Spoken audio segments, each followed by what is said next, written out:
With Riley Leonard committed to Notre Dame, we're set up for an Elko versus Leonard Week 1 matchup in Kyle Field. You are Locked On Aggies, your daily podcast on the Texas A&M Aggies. Part of the Locked On Podcast Network, your team every day.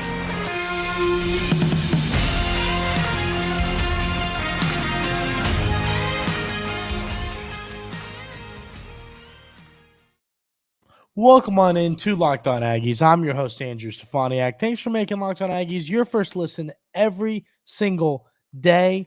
Today's episode is brought to you by FanDuel. Make every moment more. Right now, new customers get $150 in bonus bets with any winning $5 moneyline bet. That's $150 if your team wins. Visit FanDuel.com/lockedon to get started. So, a fun narrative just popped up yesterday when Riley Leonard, who of course was Mike Elko's quarterback at Duke, decides to transfer to Notre Dame. Of course, the Fighting Irish and the Aggies will face off Week 1 this season in Kyle Field in what should be a super fun ball game. And, my quick thoughts here on this, I think some people might be – I discussed how I don't like narratives in football games. And what I mean by that is like the veteran NFL quarterback that played for this team for 7 years just got traded to this team and he's angry. He got traded. His family lived here and he got traded. Now he wants to be – that's a narrative. That's a narrative game that I don't like if I am, the one team. This, to me, there's no bad blood between Riley Leonard and Mike Elko. I think both of them, I mean, like I said, I watched Riley Leonard when they were at College Game Day this year. He seems like a good dude. Mike Elko is a good dude. I think there's no bad blood. So this is truly just a fun talking point because it's going to be interesting. It's not like Riley Leonard's like, yeah, I got to beat him. I got to beat that guy. He was horrible. He treated me up. He treated me bad. There's no bad blood like that. But I still think it's a fun conversation to be had as, it's going to be a narrative, just not one that concerns me if I'm, planning on, will Texas A&M win this game? But, I mean, it does when it comes to just flat out football, makes Notre Dame a better football team. Riley Leonard is a good quarterback. His numbers this year, here's the deal. He was, and we talked about this with Coach Elko when I was explaining why this season I don't think is a good representation of what he did at Duke. And it was because Leonard was in another lineup. I mean, this year, Leonard really only 1,102 yards, 3 touchdowns through the air, 3 interceptions. And then he ran for, let me just pull up career stats here. And then he ran for 352 yards and 4 touchdowns. Let's compare that to 2022, the season where, of course, Coach Elko took Duke from bottom to the top, but it was a horrible season to a great season. Let's look at his numbers that year. 25 for 391 through the air, 63.9 completion percentage, 2,967 yards, 20 touchdowns to only 6 interceptions. He also ran for 699 yards and 13 more touchdowns on the ground. I mean, come on. Look at these numbers. These numbers are really good when you look at Leonard and who he is as a quarterback. He can beat you with his arm. He can beat you with his legs. He is a really good quarterback that, I'm trying to think quarterback-wise, who Notre Dame could have gone and got, and I would have been like, ooh, I think that there's not many quarterbacks in the portal that Notre Dame could have went and got, and I would have been more concerned about. I think really highly of Riley Leonard, and I think that him transferring to Notre Dame makes this game a whole lot more interesting than it would have been if they got and like, if let's say they'd gotten a Cam Ward, right? I think he's a great quarterback too. That's another guy that I would have been like, ooh, don't love that. But I mean, some of these other names, like some of these other quarterbacks that I know, like Van Dyke just committed to Wisconsin, I believe. Will Rogers, I don't think he's committed yet. I've seen it. Dylan Gabriel's another name I would have been a little concerned, but like, there's not many names that would have scared me more than Riley Leonard. But the reason I wanted to bring it up too is I saw the narrative floating through Twitter of like, oh, this is bad. We got Elko's old quarterback coming into Kyle Field. This is going to be a problem. He's going to tear us apart. And I just don't look at it that way. I really don't, because at the end of the day, like I said, I don't like narratives in football games, period, as I've said many times before, but I just don't think this is the type of narrative that's going to have like a ton of extra motivation for either side, really. I think Riley Leonard will be motivated because he wants to win the football game. I think Mike Elko will be motivated because he wants to win the football game. I don't think Elko's going to be like, I got to take him down. Or Leonard's going to be like, I got to beat Elko. Like, you know what I mean? That's what I'm getting at. So the other side of this to me is, and say what you want about this, but Mike Elko knows everything there is to know about Riley Leonard. That helps. I talk about this, from a baseball perspective more. When I go against somebody when I was pitching that I knew really well, I knew exactly what I was going to do. Am I going to burn you inside? Am I going to stay away with the slow stuff? Am I going to try and get ahead early with some off speed? What am I going to do to get to dominate this hitter? And I think Coach Elko can do that in a sense against Leonard, because he knows everything there is to know about him. From a defensive side, how can Coach Elko beat him?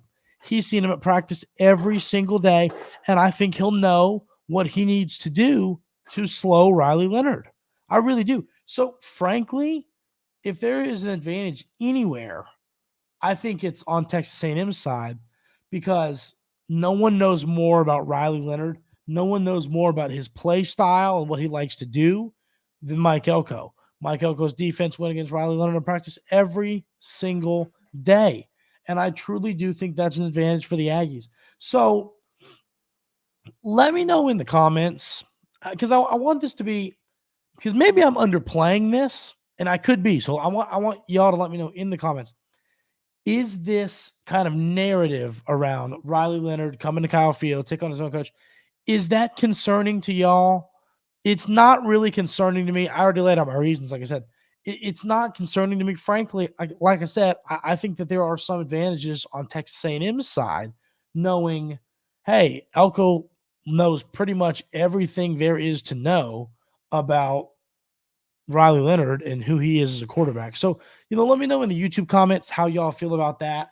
I saw it floating around on Twitter a little bit, and I was just like, I don't think this is as big of a deal as people are kind of making it out to be. So if y'all think I'm off on that, if y'all think this is a big deal, let me know in the YouTube comments. If you agree with me, don't think it's a huge problem for the Aggies, maybe even an advantage, kind of like I talked about. Let me know that in the YouTube comments as well. But definitely a fun conversation, definitely an interesting conversation. A little quarterback versus coach rivalry should be fun. And there's a chance, could that be college game day? I'm sure there'll be a better, that's good, but there'll probably be a better week one game. But you get what I'm saying. It's going to be a football game with a ton of excitement around it. As you have to guess, it's a top 15, right? Notre Dame team coming in to College Station. I don't know that. That's just an assumption, but like, it's Notre Dame. They're always going to be preseason ranked. So that's going to be a fun ball game. I think it actually just got more fun based on the Fighting Irish bringing in Mike Elko's old quarterback. I talked a lot about not wanting, what do you have to keep on the roster and keep in the recruiting class for us to feel good about this roster heading into the 2024 football season?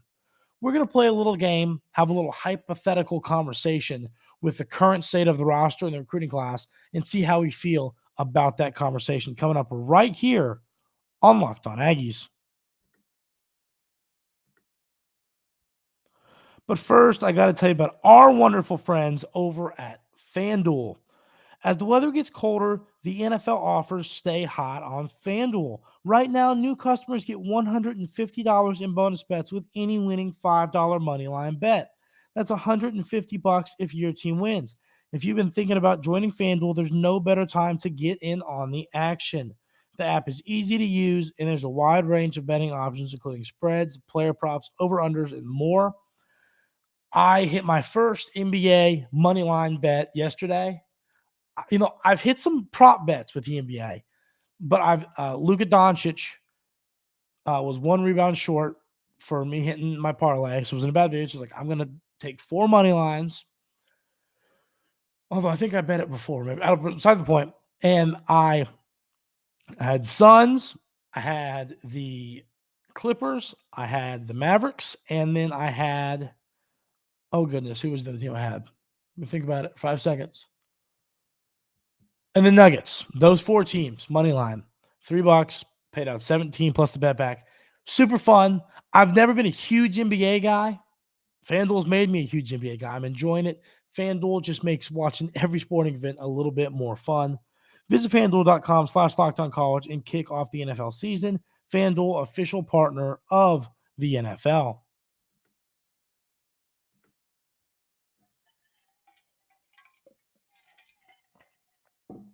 So now on, a little bit of a hypothetical here, but I think it is an interesting conversation. So I've talked a ton about how if you have enough, we know how talented the roster was last season, and we knew that you're going to lose some of those players via the portal after this season.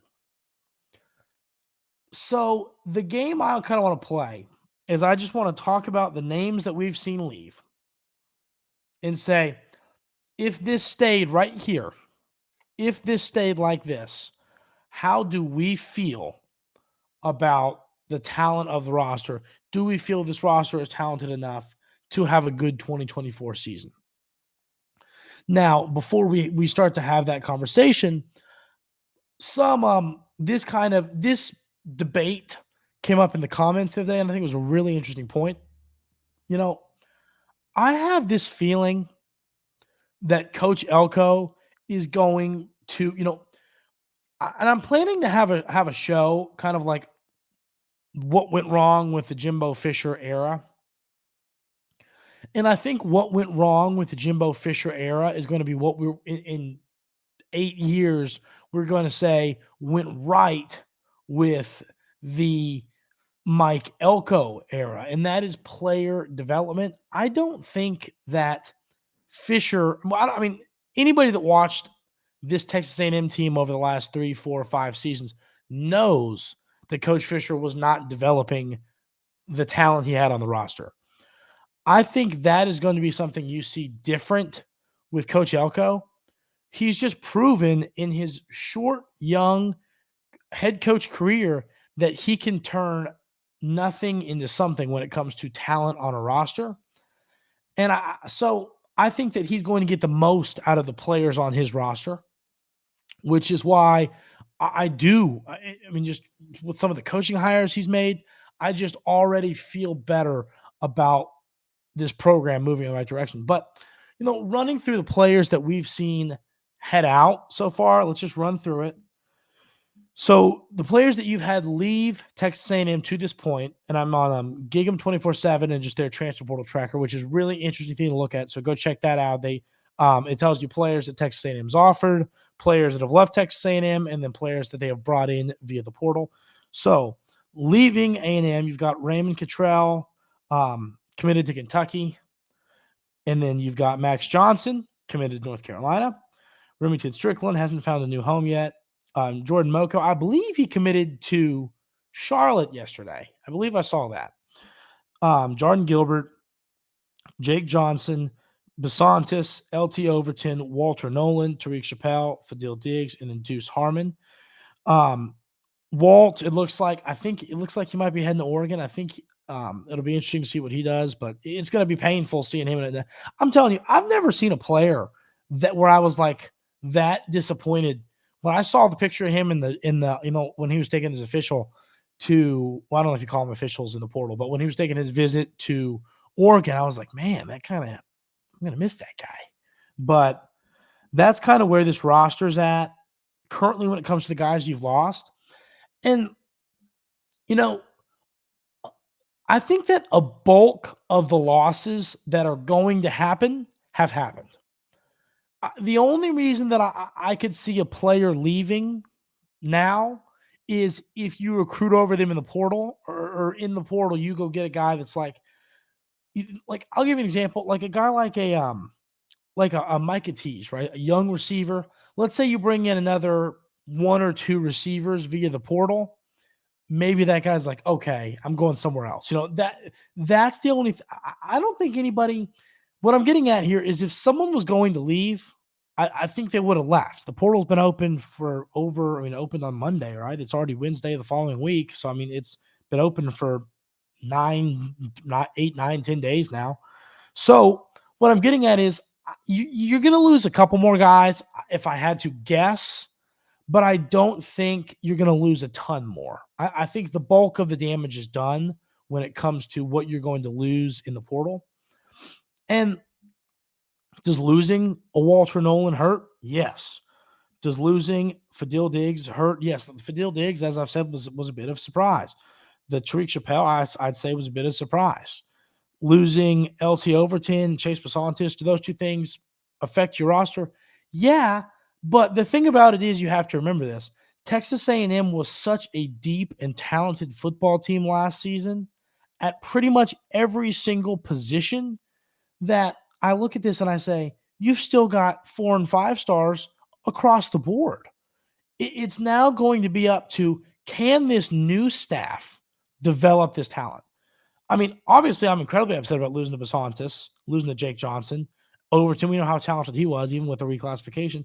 Walter Nolan, losing those guys hurts. Those are really talented, highly ranked football players that would have been a part of this football team, no question.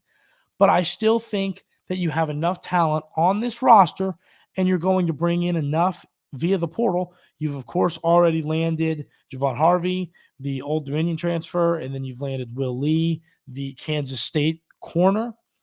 You've already, added 2 players that I think can help this roster and are good football players.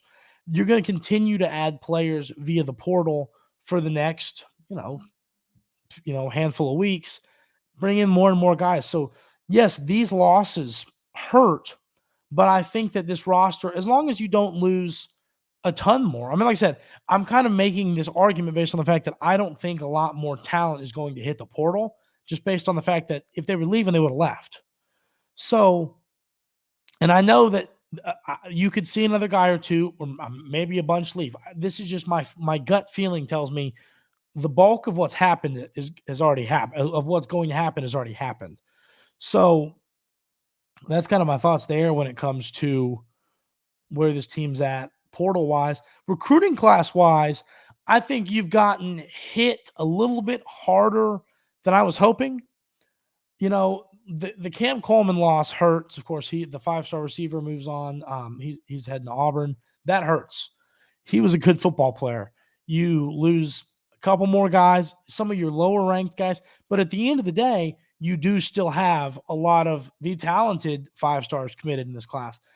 So what I'm kind of arguing here is I think what I said about 2 weeks ago when we first started talking, or what I first said when we brought in Coach Elko, I said, you have to find a way to keep enough of this talent and enough of this 2024 recruiting class for this team to have a top 15, maybe 20 blue chip ratio in college football.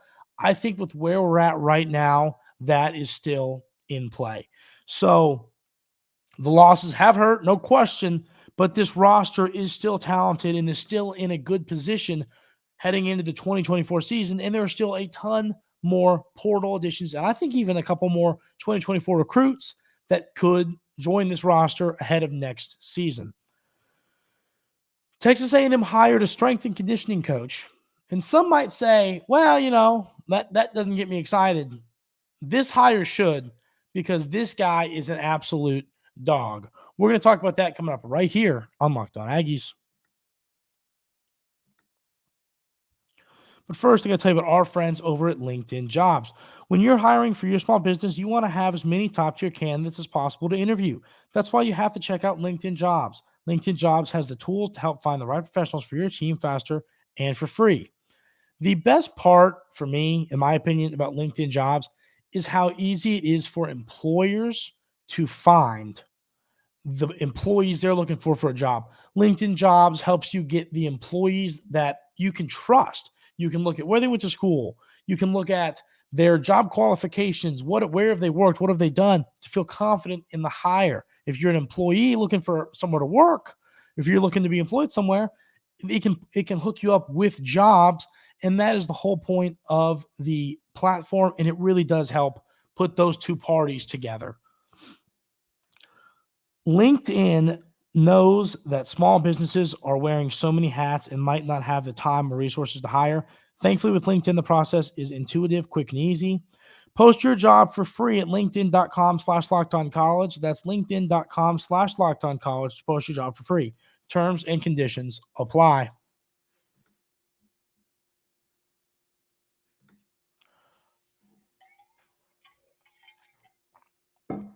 So, Texas A&M just brought in Tommy Moffitt to be the next strength and conditioning coach, the strength and conditioning coach under Coach Elko. And people are really excited about this hire, frankly, as they should be. At the end of the day, this guy is a dog. I mean, I've seen some videos of him hyping up players in the weight room. I've seen some videos of him talking to different players, that he's helping in the gym. I've seen some signs he's put up in the weight room. I mean, this dude can develop a roster. This dude can develop football players. And he was the strength and conditioning coach of the year at LSU in 2019. Look how much talent from that roster is in the NFL right now. I mean, having a good strength and conditioning coach is a very big deal, in my opinion. You have to have athletes that are strong, that are powerful, that can drive players off the ball, that are quick and agile. This is a hire that really does matter, and it seems like a slam dunk. As I said, a lot of people might go, I mean, who cares? And I get it. If that doesn't excite you, I get that. But this is the type of hire that can change the strength and conditioning program at Texas A&M.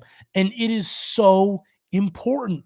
I mean, what goes on to a football field, I say this a lot. I mean, if you have made it to the Division I college football level, you understand the technique. You understand the instinctual parts of football.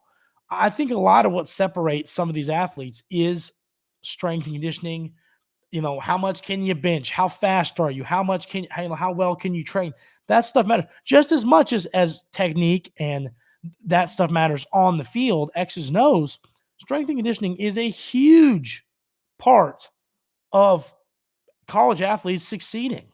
It's a huge part of players staying healthy. That's something people don't. I mean, Texas A&M, it seems like has had more injuries than anybody, and I know that's people are gonna hear that and go, wah, and that's fine. But Texas A&M has so many injuries, it seems like, and strength and conditioning. A lot of people think that the point of strength and conditioning is to get you bigger, stronger, and faster, which is true. That is, a big part of it. But another part of it is keeping you healthy. Strength and conditioning is a way to keep players healthy, keep players on the football field. That is the other part of it that is very important. So bringing in Coach Moffitt, a guy that's been, an SEC strength and conditioning coach for a long time, and knows this game, knows this conference, knows how to put athletes in the NFL. That to me is so important. So this is a home run, slam dunk, grand slam hire for the Aggies.